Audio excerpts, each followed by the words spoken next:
Go.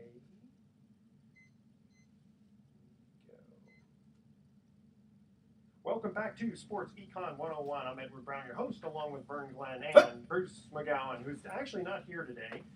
So we have a special guest, Coach Ron Tunick, who is America's business coach. And Coach, you actually coached in college, didn't you? Yeah, I did. I coached at high school and college. Okay, so let me bring up this first little thing, because this happened a while ago. I wanted to bring up sportsmanship. Now, if you watched the basketball game between the Spurs and the Grizzlies, when Marc Gasol accidentally poked Tony Parker in the eye, did you see what happened? Yeah, I came over to him and wanted to make sure he was okay. I thought that was very, very cool. That was very classy. And here's a team that's down 3-0. I mean, I wonder now, if you were coaching, what would you have told him to do? Well, Poke him in the other eye, right? Well, here's the thing, you guys. A big shout out to you, Vern. How are you today, pal? I'm doing pretty good, Coach. I was just thinking, hey, when that happened, he probably just didn't want to get a little letter from David Stern. Yeah, but look, you guys are jocks. You don't do your coaching there. You do your coaching weeks ago, months ago. If you're the right coach and you create the right environment, you create the right culture, you know what to do when it happens. So, the coach didn't have to say anything to Gasol. He knew what to do. And this guy comes from a solid background. When you look at this guy's parents and history and culture from Spain, it's a whole different deal. So he didn't need any training. He knew what the right thing was. Yeah, but in the big picture of marketing, Coach, the league can live on without Marc Gasol. Can't live on without Tony Parker. You know? Yeah. Oh, yeah, but it's so inadvertent. Some people, you know what, Vern? Some people think this guy is maybe one of the 2 or 3 top centers in the league. Name 5. Name 5 that said that. Oh, I thought name 5 centers.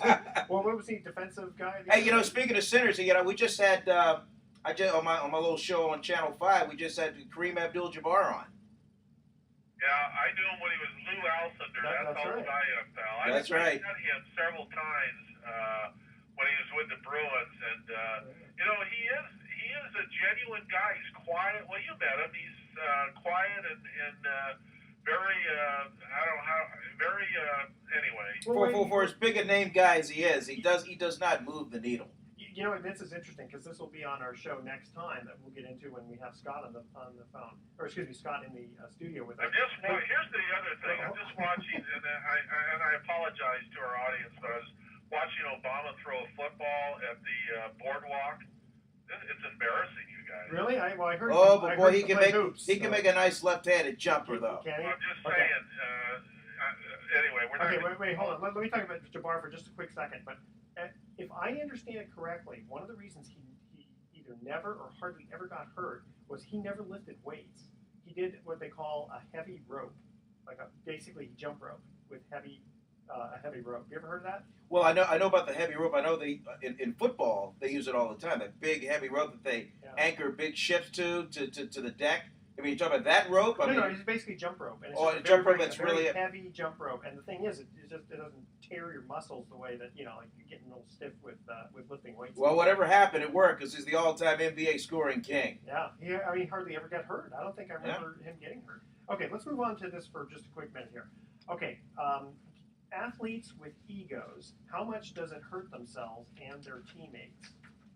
Coach, I think you had a few comments on that. I'm irritated with Matt Kemp right now. I mean, he's a little crybaby.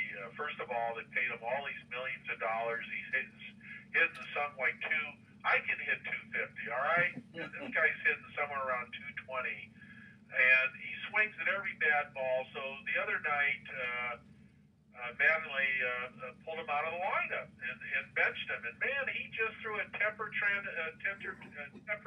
You can hear him yelling on the other side of the dugout at Mattingly, and he went down in the clubhouse and finally came back up, and you can see him sulking. And you know what? That just doesn't work for me. It really doesn't. I wonder if he would do that if he wasn't in a contract year. Amen. Yeah. Amen. I mean, so that doesn't endear him. And I'm an old-fashioned guy. I don't know. Maybe the kids like something like that, but I don't think anybody likes crybabies. Do you, Vern? I don't really have much patience for him, but usually the guys, usually the more veteran guys like Kemp are the ones that kind of they kind of been there, done that, seen it all, and just kind of know how to handle certain situations. But hey, guy was just flat out embarrassed. But hey, the bottom line, coach, you know it. It's a performance-based environment. You don't perform, you don't get any touches. Well, that's but what it should be. it's a great question that Edward always asks. I love being on his show because he asks great questions. But he doesn't get nice sucking of the host. Yeah. He doesn't get the fans behind him, Vern. So now, last night he went 0 for 4. He struck out 4 times, and now he's starting to get booed. So there's a big difference on how your behavior affects everything. And if your behavior affects karma, and there's a lot of karma in sports, now you got bad karma going against you. Plus all of your teammates. Yeah. In fact, okay, now Coach likes to suck up to me, right? Okay, watch this, Vern. Okay. Okay. I'm watching. Okay, ready? Okay. Hey, Coach, how's Juan Uribe doing? Ooh. Oh. I'm sorry. I teased him last year. Did you strike a nerve? I struck a nerve, yeah, because the thing is I had him on the show last on the Best of Investing show that I do, and Coach and I, we love each other, but he's a dog. Yeah, thanks for sending him. All I can say is thanks for sending him down here. It's just a waste of time. But man. for so many years, how can you have a belly like that and play baseball? I don't understand. I don't. What does he eat? Well, Pablo does too. But seriously, what's his diet like? I don't know. Ask Pablo. Yeah, I was gonna say it's probably the same thing. Yeah, they were not part of the pun. They were bellying around each other with when he was up here. Oh, is that right?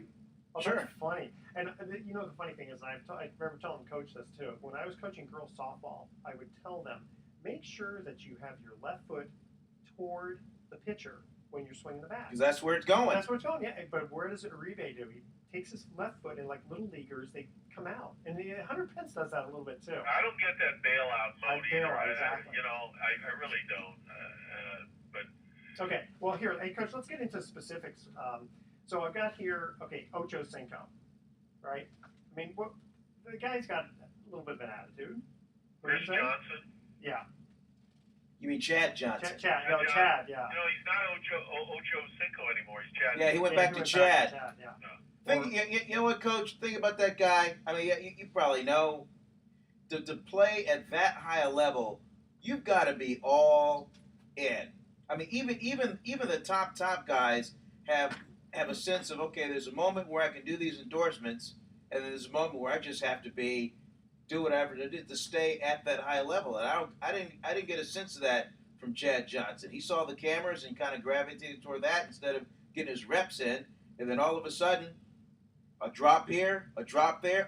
There goes the confidence, and then you're done. Unlike Terrell Owens, right?